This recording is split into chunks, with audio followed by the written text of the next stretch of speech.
तो क्या मसूर की दाल भी सिर्फ मरीजों के लिए ही है या वो आम जनता भी मिक्स करके किसी के साथ खा सकती है? देखिए, तो बेचारी मसूर की दाल के लिए बहुत बुरा है ऐसा कहना, क्योंकि बहुत अच्छे बेनिफिट्स हैं, वो आपकी स्किन के लिए बहुत अच्छी रहती है, ओके। स्पेशली अगर अच्छा। मसूर दाल की बात करें।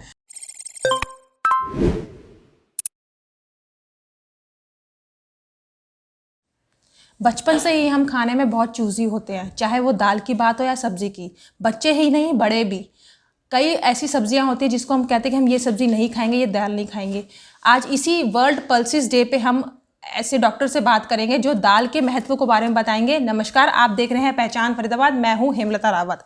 इस वक्त हम मौजूद हैं सेक्टर 21B स्थित जीवा आयुर्वेदा क्लिनिक में, जहां पर हमारे साथ मौजूद है डॉक्टर केशव, जो कि सीनियर आयुर्वेदा डॉक्टर हैं। उनसे बातचीत करेंगे कि दाल का एक्चुअली महत्व क्या है। सर, जैसे बचपन से ही बच्चे या बड़े भी हम कहेंगे कुछ दाल हम नहीं खाते हैं, दाल एक्चुअली महत्व हमारे लिए जीवन में किस तरीके से रहती है? देखिए, दाल बहुत ही महत्वपूर्ण है, और जैसा कि कल वर्ल्ड पल्सेस डे है, तो सबको एक मोटिवेशन मिलना चाहिए दाल को अपने डाइट में इंक्लूड करने के लिए। तो दाल काफ़ी अच्छा प्रोटीन रिच एक फूड है, जो कि आपकी मसल्स को नरिश करने के लिए, एक इंस्टेंट एनर्जी देने के लिए बहुत अच्छा है। आजकल हम इंडिया में लोगों का दाल और सब्जियों का भी कम यूज़ करते हैं, और ज़्यादा ग्रेन्स पर ज़्यादा जोर है। तो इसीलिए उस तरह का देखेंगे आप, कार्बोहाइड्रेट ज़्यादा इंटेक किया जाता है, जिसकी वजह से ओबेसिटी और अन्य बीमारियां उसके बाद धीरे धीरे होती हैं। तो इसलिए दाल का इंटेक डेली एक टाइम एटलीस्ट आपकी रेगुलर प्रैक्टिस में होना चाहिए। सर, अगर हम दालों की बात करें तो सबसे पहले हम दाल बात करते हैं मूंग दाल, जो कि जी। एक बहुत ही कहते हैं खाने में बहुत हैवी दाल होती है। तो उसके अगर हम मूंग दाल की बात करते हैं, उससे कौन सी बीमारी से क्या रोग उससे ठीक हो सकता है? अगर कोई मरीज़ लेता है तो किस मरीज़ को लेना चाहिए इस पर्टिकुलर दाल को? देखिए, चने की दाल का ही रूप बेसन है, जैसा आपने कहा। तो बेसन अगर आप सेवन करते हैं तो काफ़ी ड्राई होता है। तो बेसन का यूसेज अलग तरीके का हो सकता है, बेनिफिट्स दोनों के सेम ही हैं। यूसेज, मान लीजिए आप चने का सत्तू बना के उसका प्रयोग कर सकते हैं, या अन्य उसके अंदर लोग पकौड़े तलने के लिए ज़्यादा बेसन का प्रयोग होता है। तो वो फ्राइड फॉर्म में जब चीज़ें चली जाती हैं तो वो उतना हेल्प उससे नहीं मिलता। लेकिन जब आप दाल को उसी फॉर्म में खाएंगे, उसके ओरिजिनल फॉर्म में खाएंगे, तो ज़्यादा हेल्पफुल होती है। जितना आप उसको प्रोसेस कर देंगे, जितना आप उसको महीन कर देंगे, पीसेंगे, पाउडर बनाएंगे, उतना ही वो डाइजेशन के लिए उतना आसान नहीं रहता आपकी बॉडी के लिए, और उसके बेनिफिट्स भी थोड़े कम हो जाते हैं। तो इसलिए जितना वो अपनी ओरिजिनल फॉर्म में रहेगा उतना अच्छा रहेगा। तो इसलिए चने की दाल डेफिनेटली बेसन से ज़्यादा बेटर रहेगी। और बेसन क्योंकि ड्राई होता है, तो हमेशा उसमें ज़्यादा घी का प्रयोग करना चाहिए उसको बनाते समय। और कोशिश करें कि उसको फ्राइड फॉर्म में ना लेकर उसके लड्डू बना के, या थोड़ा चीला हल्का बना के, उस तरह से बेसन का सेवन किया जाए। सर, उड़द की दाल, जो कि बहुत हम जैसे होटल में जाते हैं दाल मखनी हम खाते हैं, उसमें बहुत सारा बटर या घी वगैरह गिरता है, और उड़द की दाल खुद एक हैवी दाल में से एक है। क्या वो भी हमारे किसी बीमारी को किसी उसको ठीक करती है? तो उड़द की दाल सबसे हैवी दाल मानी जाती है, तो उसको पचाने के लिए आपको अच्छा मेटाबॉलिज्म चाहिए, और ऐसा चाहिए कि आप फिज़िकल एक्टिविटी करें उसको पचाने के लिए। अगर आपका सेडेंट्री लाइफस्टाइल है, ज़्यादा एक्टिविटी नहीं होती है, और अच्छा मेटाबॉलिज्म भी नहीं है, तो फिर वो डाइजेस्ट नहीं होगा। बेनिफिट उसके ये है कि कोई भी आपको डिजेनरेटिव डिजीज़ है, शरीर में कमज़ोरी आ गई है, नसों में कमज़ोरी है, बॉडी में आपका वज़न कम होता जा रहा है, तो उस समय ये बहुत ही अच्छा रसायन का, मतलब रिजुविनेशन का काम करता है। शरीर में वेट बढ़ाता है, थोड़ी स्ट्रेंथ बनाता है। तो बहुत अच्छा एफ्रोडेसिक भी इसको कहा गया है। तो अच्छे बेनिफिट्स हैं, लेकिन आपका डाइजेस्टिव सिस्टम अच्छा होना चाहिए इसको पचाने के लिए, और इसका रेगुलर सेवन ना करें। और इसको हमेशा यूज़ करने से पहले थोड़ा देर तक, 4-5 घंटे इसको भिगोएं पानी में, ताकि थोड़ा आसानी से ये बाद में पचाने के लिए आसान रहे। और कुछ मसाले जो पचाने में मदद करते हैं वो इसमें ऐड किए जा सकते हैं। आयुर्वेद में एक विधि है जिसमें हम इसकी खीर बनाते हैं, अच्छा। उड़द की दाल की। तो जो लोग कमज़ोर हो गए हैं, जिनका वज़न कम हो गया है, या जिनको कोई वात व्याधि है, जोड़ों का दर्द है, नसों की कमज़ोरी है, उसमें इसका काफ़ी अच्छा सेवन हमने देखा है कि उससे काफ़ी लाभ मिलता है। सर, जैसे हम होटलों में जाते हैं, हम रेस्टोरेंट की बात करें तो वहाँ पर दाल मखनी एक हम प्रेफर करते हैं लेने के लिए, तो उसमें बहुत सारा मटर बटर और घी वगैरह डालते हैं। तो क्या वो हमें, अब मान लीजिए हम घर पे ही बनाते हैं वो दाल ऐसी, तो क्या हमें उसको बटर और घी में उसको ऐसा फ्राई करके खाना चाहिए? वो हमारे लिए सेफ़ है सेहत के लिए? देखिए, घी तो आप डेफिनेटली उसमें ऐड करिए। तो उससे क्या है कि जितनी भी दालें होती हैं थोड़ी ड्राई ड्राई होती हैं, रुक्ष होती हैं, तो घी डालने से उसकी ड्राइनेस कम हो जाती है। तो आप वो आसानी से अगेन मेटाबोलाइज करने में हेल्पफुल रहेगा। लेकिन जो होटल में जो खाना होता है, तो कोई भी चीज़ होगी वो थोड़ा स्पाइस ज़्यादा रहेगा, चिकनाई ज़्यादा रहेगी, तो वो कंपैरेटिवली अदर टेस्ट के पर्पस से ज़्यादा खाना बनाया जाता है। जब आप घर पे बना रहे हैं तो आप उसको थोड़ा हेल्थ के पर्पस से ध्यान में रख के बनाइए। तो उसके लिए आपको ज़रूरी नहीं है कि वो सारा बटर और उतनी सारी चीज़ें डालने की आवश्यकता है, लेकिन डेफिनेटली घी ज़रूर उसमें होना चाहिए ताकि थोड़ा स्नेह अंश रहे और उसकी ड्राइनेस जो क्रिएट होगी बाद में उसको हम बैलेंस कर सकें। सर जैसे कि आपने हम एक बात करते हैं, आपने उड़द दाल बताई, अब हम बात करते हैं लोबिया की। सर हम सोयाबीन्स तो खाना पसंद करते हैं, लेकिन लोबिया बहुत कम लोग खाना पसंद करते हैं। उसका किसी को शक्ल पसंद नहीं, किसी को टेस्ट पसंद नहीं है, या जब वो बनती है तो बच्चे तो बिल्कुल नहीं खाते, बड़े तो बहुत दूर की बात है। तो उसमें क्या वो भी एक अच्छी दाल है जो हमें खानी चाहिए या नहीं खानी चाहिए? वो देखिए, लोबिया बहुत अच्छी दाल है और इसको आम भाषा में हम ऐसा कहते हैं कि ये जो शाकाहारी आदमी है उनका मीट है एक तरह से। अच्छा। इसका मतलब इतना अच्छा प्रोटीन उसके अंदर होता है लोबिया की दाल के अंदर कि जितना एक शायद नॉन वेजिटेरियन खाने वाले व्यक्ति को नॉन वेजिटेरियन से मिलेगा, नॉन वेज फूड से मिलेगा, उतना आपको लोबिया की दाल से उतना ही प्रोटीन अच्छा मिलता है। तो लोबिया का सेवन रेगुलर करना चाहिए और उतना जैसे मैंने अभी उड़द की दाल का हमने जिक्र किया या चने की दाल का जिक्र किया, उनकी अपेक्षा ये कम हैवी है, कम हैवी है डाइजेस्ट करने के लिए। खाया भी बहुत कम जाता है, बहुत कम लोग लोबिया खाते हैं लोबिया। लेकिन अगर आप देखेंगे भारत देश के अंदर लोबिया वैसे भी खाया जाता था, उसके ऊपर का जो ग्राम मिलता था, जो फ्रेश लोबिया होता है उसको लोग ऐसे ही भून के खाते थे। तो बहुत अच्छा प्रोटीन रिच था, क्योंकि बहुत ज़्यादा उसको पका के उसका कई बार तत्व नष्ट हो जाते हैं, तो उसको हल्का स्टीम में या उसको भाप में पका कर भी खाया जाता था और बहुत टेस्टी भी लगता है अगर आप लोबिया देखेंगे तो लोबिया का मेरे हिसाब से सेवन रेगुलर करना चाहिए। बस उसका एक ही खामी है कि काफ़ी ड्राई होता है और बॉडी के अंदर गैस ज़्यादा बनाता है, कॉन्स्टिपेशन कर सकता है। तो इसलिए जिनको कॉन्स्टिपेशन की शिकायत है, जिनको गैस की शिकायत है, वो थोड़ा उसमें हींग ऐड कर सकते हैं या अन्य जो मसाले अजवाइन और घी में उसका थोड़ा तड़का ला के वैसे खाएं ताकि वो डाइजेस्ट आसानी से हो जाए। पर लोबिया काफ़ी प्रोटीन रिच है और आपकी मसल्स को नरिश करने के लिए काफ़ी अच्छा है, तो उसका सेवन करना चाहिए। सर ये तो थी अपने यहाँ की। अगर हम अरहर की दाल को बात करें तो अरहर एक साउथ से मसूर, मतलब सांभर बनता है उसका मोस्टली। यहाँ पर बहुत कम लोग अरहर की दाल यूज़ करते हैं, सांभर ज़्यादा बनता है।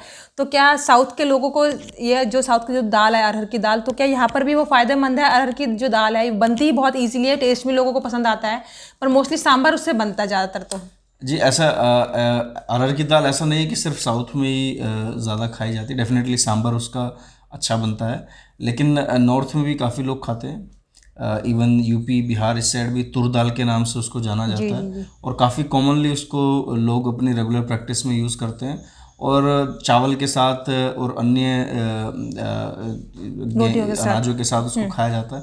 तो अरहर की दाल के भी सेम बेनिफिट्स हैं जो हमें चने की दाल से मिलते हैं। तो मूंग, मसूर, अरहर, 3 दालें ऐसी हैं जो कि हल्की हैं डाइजेस्ट करने के लिए, तो इनका आप रेगुलर सेवन अपने रेगुलर बेसिस पे कर सकते हैं। और साथ में थोड़ा आयरन रिच भी होती हैं तीनों दालें, तो उससे आपके अंदर का हीमोग्लोबिन भी बढ़ता है। पोटेशियम रिच होती हैं, तो ये जो माइक्रो न्यूट्रिएंट्स जो शरीर को चाहिए वो इन तीनों दालों के अंदर भरपूर मात्रा में होते हैं, तो इनका सेवन करना चाहिए। सर जैसे उड़द की दाल हम कहते हैं कि मरीजों के लिए होती है, ऐसी एक दाल और है मसूर की दाल, वो भी कहते हैं कि मरीजों के लिए होती है। बड़े बुजुर्ग कहते हैं आज तो मसूर की दाल बना दी, आज तो हम लगते हैं बड़े बुजुर्ग हो गए, हम मरीज हो गए हम तो क्या मसूर की दाल भी सिर्फ मरीजों के लिए ही है या वो आम जनता भी मिक्स करके किसी के साथ खा सकती है? देखिए, तो बेचारी मसूर की दाल के लिए बहुत बुरा है ऐसा कहना, क्योंकि बहुत अच्छे बेनिफिट्स हैं, वो आपकी स्किन के लिए बहुत अच्छी रहती है। स्पेशली अगर मसूर दाल की बात करें, और उसको इंटरनली ही नहीं आप एक्सटर्नली भी यूज़ कर सकते हैं। उसका पेस्ट बना के चेहरे पे लगाएंगे तो उससे आपकी झाइयाँ कम होती हैं और जितने पुराने निशान चेहरे के ऊपर हैं वो कम होते हैं। तो मसूर की दाल के बहुत बेनिफिट्स हैं। तो अगर ये वाले बेनिफिट्स आप बताएंगे कि स्किन के लिए अच्छा है, तो शायद सब लोग खाना पसंद करेंगे, क्योंकि सबको अच्छा हर कोई दिखना चाहता है। तो मसूर की दाल जैसा मैंने बताया, क्योंकि रंग भी थोड़ा लाल है उसका, जी हाँ जी, पिंकिश, तो इसलिए वो खून का सर्कुलेशन बॉडी के अंदर बढ़ाती है और ब्लड के जितनी भी कमियां हैं, मान लीजिए हीमोग्लोबिन कम है, आयरन कम है, तो उनको दूर करने में काफ़ी लाभदायक है। तो मसूर की दाल भी आप रेगुलर सेवन कर सकते हैं और थोड़ा स्किन के कॉन्टेक्स्ट में, जैसा मैंने कहा कि त्वचा होती है, आपका स्किन का कॉम्प्लेक्शन अच्छा बनाती है, तो उस पर्पज़ से भी काफ़ी बेनिफिशियल है। डॉक्टर केशव की बात से तो लगता है कि आज के बाद से महिलाएं तो मसूर की दाल जरूर खाएंगी और फेस पे जरूर लगाएंगी वो पेस्ट बना के।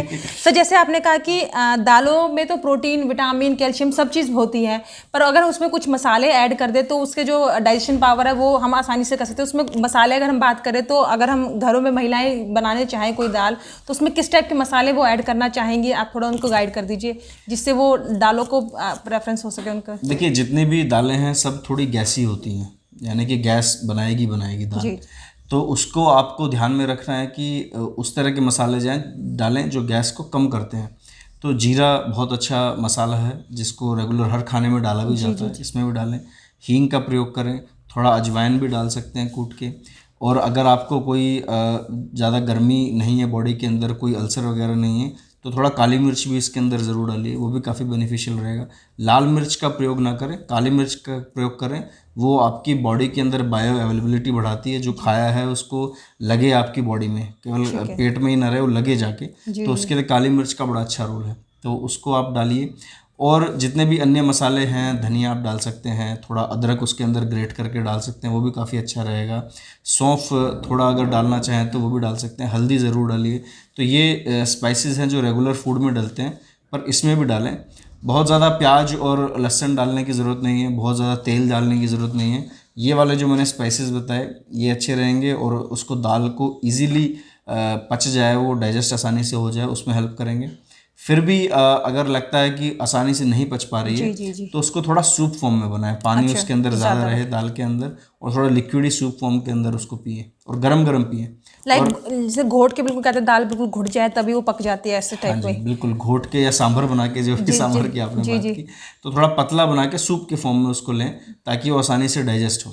सर दाल जैसे आपने बताया था कि जैसे बिहार में, यूपी में चावल के साथ दाल, चाहे हम किसी भी रोटी चावल या किसी के साथ भी खाएं तो वो उतना ही फ़ायदेमंद देती है, या कि चावल या रोटी या किसी और के साथ भी खाने में कोई फ़ायदेमंद देती है? देखिए चावल और गेहूं के साथ या अन्य ग्रेन्स के साथ खाएंगे तो आपको उनके बेनिफिट्स भी मिलते हैं।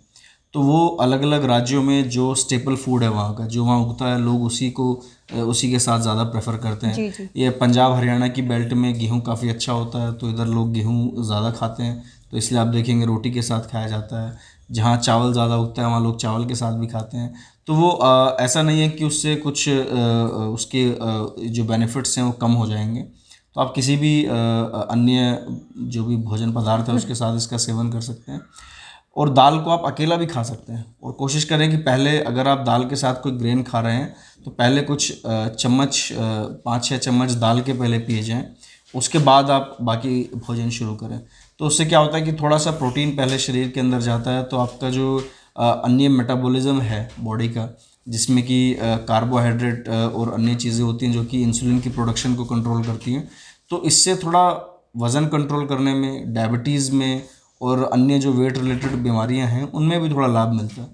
तो पहले दाल का सेवन करके फिर बेशक आप मिला के खाएं, ऐसा कर सकते हैं। सर आज भी गांव में ये माना जाता है कि क्या कहते हैं कि जैसे दाल बनी है घर में, उनके लिए दाल आज भी गांव में शाही पनीर के तौर पे काम करती है। वहाँ पर वो पनीर बहुत कम बनाते हैं, तो वो कहते हैं कि दाल बनी है तो आज हम 2 रोटी कम खाएंगे, हम दाल की 2 कटोरी ज़्यादा खाएंगे। तो वो आज भी वही चीज़ मानते हैं कि दाल हमारे लिए पनीर है। तो उन गाँव, जैसे गाँव वाले तो मानते हैं। आज हम आपसे ये पूछेंगे, शहर में लोग हैं जो चाइनीज़ फूड की तरफ ज़्यादा जा रहे हैं, जो पिज़्ज़ा हो गया, बर्गर हो गया, या वेजिटेबल्स हो गए, हम कह रहे हैं, तो दाल से उनको, उनके लिए एक संदेश कि वो इसकी तरफ भी ध्यान, जैसे गांव में लोग खाते हैं तो आज शहरवासियों के लिए भी। देखिए संदेश यही है कि दाल एक बहुत अच्छा सोर्स है प्रोटीन का, और आजकल देखेंगे तो पूरे विश्व भर में प्रोटीन डाइट को बहुत जोर दिया जा रहा है। हालांकि हम आयुर्वेद में सिर्फ प्रोटीन डाइट पर फोकस नहीं करते हैं, क्योंकि बॉडी के अंदर 7 टिश्यूज़ होते हैं, 7 धातुएं हैं आयुर्वेद के अनुसार, सबको पोषण मिलना ज़रूरी है। लेकिन जो दालें हैं वो आपकी मसल्स को नरिश करने का एक बहुत अच्छा सोर्स है। लोगों का आजकल क्या गलती करते हैं कि दाल और सब्जी की क्वांटिटी बहुत कम रहती है, और चावल और रोटी और अन्य जो ग्रेन्स हैं उसको ज़्यादा क्वांटिटी में खाते हैं। तो जरा सा दाल का रोटी डाल के उसमें भिगो के ऐसे खाते हैं, तो इतनी सी दाल में कई बार मैं देखता हूँ कि 1 कटोरी दाल में 4-5 लोग खाना खा लेते हैं। तो ऐसा नहीं होना चाहिए, आप दाल की क्वांटिटी ज़्यादा लीजिए। बेशक अगर आपको अपने ग्रेन्स कम करना है तो ग्रेन्स कम करिए, आपको देखेंगे कि बहुत अच्छा आपका एनर्जी लेवल बढ़ेगा, बॉडी के अंदर लाइटनेस रहेगी। अगर वेट ज़्यादा है तो वेट कंट्रोल होगा।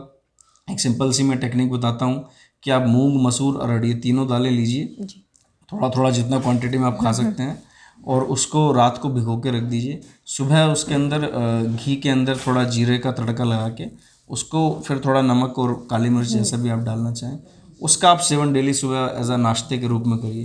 तो आपका वेट कंट्रोल हो जाएगा, अंदर शरीर में एनर्जी बढ़ेगी, और जो थकान रहती है, आलस रहता है, कई लोगों को काम करने की इच्छा नहीं रहती, नींद आती रहती सारा दिन, तो आप देखेंगे ये सारे चीज़ें अपने आप ठीक होंगी, क्योंकि अंदर जो मेटाबॉलिज्म है वो सुधरेगा, और जो भी आप खा रहे हो उसमें से मैक्सिमम आउटपुट आपका मेटाबॉलिज्म ले पाता है।